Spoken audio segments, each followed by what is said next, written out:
Buddhism and the Blues.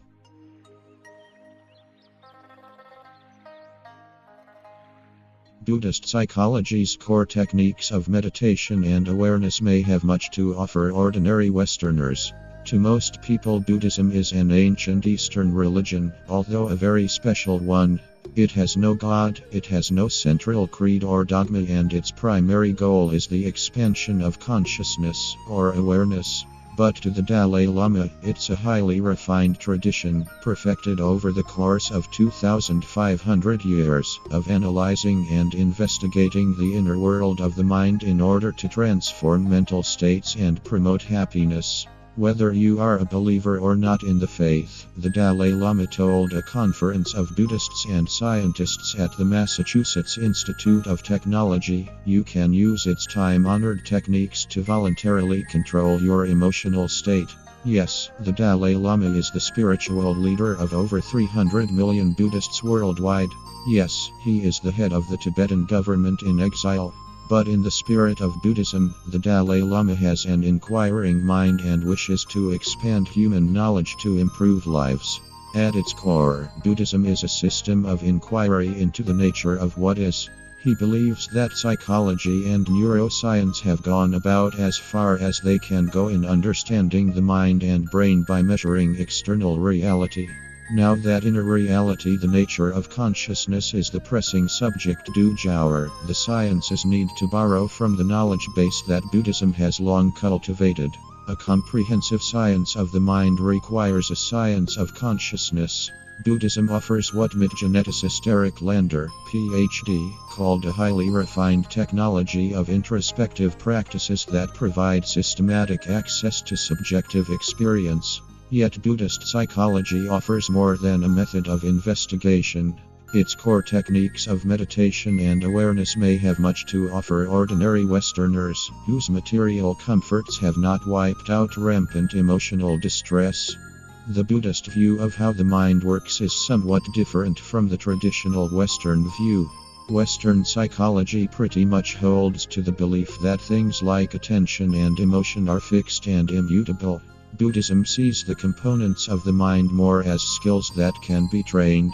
This view has increasing support from modern neuroscience, which is almost daily providing new evidence of the brain's capacity for change and growth.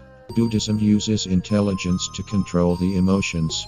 Through meditative practices, awareness can be trained and focused on the contents of the mind to observe ongoing experience. Such techniques are of growing interest to Western psychologists, who increasingly see depression as a disorder of emotional mismanagement.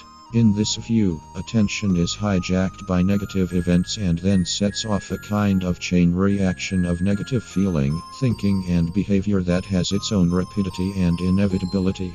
Techniques of awareness permit the cultivation of self-control. They allow people to break the negative emotional chain reaction and head off the hopelessness and despair it leads to. By focusing attention, it is possible to monitor your environment, recognize a negative stimulus, and act on it the instant it registers on awareness. While attention, as traditional psychologists know it, can be an exhausting mental activity, as Buddhists practice it, it actually becomes a relaxing and effortless enterprise. One way of meditation is to use breathing techniques in which you focus on the breathing and let any negative stimulus just go by instead of bringing it into your working memory, where you are likely to sit and ruminate about it and thus amplify its negativity. It's a way of unlearning the self-defeating ways you somehow acquired of responding catastrophically to negative experiences. Evidence increasingly suggests that meditation techniques are highly effective at helping people recover from a bout of depression and especially useful in preventing recurrences. Medication may be needed during the depths of an acute episode to jump-start brain systems, but at best antidepressants are a halfway house, says Alan Wallace, Ph.D., head of the Santa Barbara Institute for the Study of Consciousness. But meditation retrains the mind to allow ongoing control over the content of thoughts and feelings. Basic meditation exercise. 1. Sit with an alert and relaxed body posture so that you feel relatively comfortable without moving. You can sit either in a straight back chair with your feet flat on the floor or on a thick, firm cushion 3 to 6 inches off the floor. 2. Keep your back, neck and head vertically aligned. Relax your shoulders and find a comfortable place for your hands, usually on your knees. 3. Bring your attention to your breathing. Observe the breath as it flows in and out. Give full attention to the feeling of the breath as it comes in and goes out.